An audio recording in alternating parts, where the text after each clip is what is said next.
যে সাকিবের নাম লেখা ক্রিকেট ইতিহাসের অনেক রেকর্ডের পাতায় তার প্ল্যাকার্ড পড়ে আছে সিলেট স্টেডিয়াম গেটে। কারণটা অন্য কিছু নয়, সেই মিরপুরের মতোই সিলেটেও সাকিবের প্ল্যাকার্ড নিয়ে স্টেডিয়ামে খেলা দেখতে বাধা দেয়া হচ্ছে সমর্থকদের।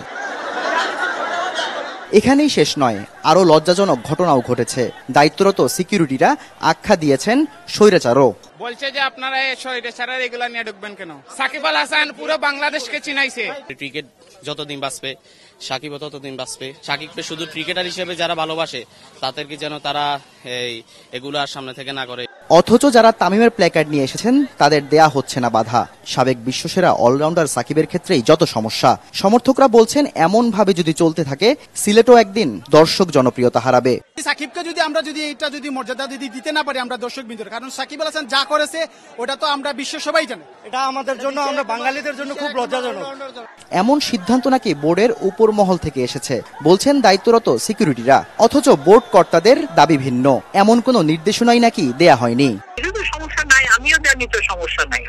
একবার বললাম না, আমরাও সমস্যা নাই, জিজ্ঞেস করে কি তারপর তোমার জানাচ্ছি। প্ল্যাকার্ড ফেলে দেয়া যায়, ছিঁড়েও ফেলা যায়, তবে এই সাকিবের নাম বাংলার ক্রিকেট ইতিহাস ও রেকর্ড বইয়ের পাতা থেকে মোছার সাধ্যকার।